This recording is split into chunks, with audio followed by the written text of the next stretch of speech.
இல்லைங்க, சோசியல் மீடியாவில் யார் யாரோ போடுற விமர்சனங்கள்ங்கிறது வேற. இங்கே தொழில்முறை பத்திரிகையாளர்கள் இருக்காங்க இல்லையா, விமர்சகர்கள் இருக்காங்க இல்லையா, அவங்க வந்து அப்படி வஞ்சன்ஸோட அணுகுனதே கிடையாது. எப்போவுமே அவங்க படம் நல்லா இருந்தால் நல்லா இருக்கும்பாங்க, நல்லா இல்லைன்னா நல்லா இல்லைன்ட்டு போயிடுவாங்க, அவ்வளோதான். இதில் வந்து வெஞ்சன்ஸ், தனிப்பட்ட வெஞ்சன்ஸ் இங்கே யாருக்குமே கிடையாது.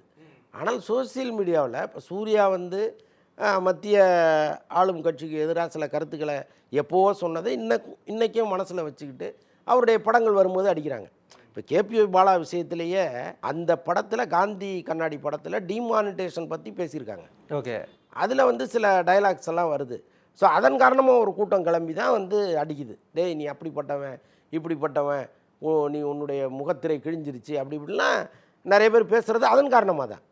அப்போது இங்கே ஒரு கூட்டம் வந்து அரசியல் ரீதியாக ஒரு படத்தை நசுக்கிறதுக்கு தயாராக இருக்குது. ஓகே, அப்படி மாட்டிக்கிட்டவங்க தான் இவங்கெல்லாம்.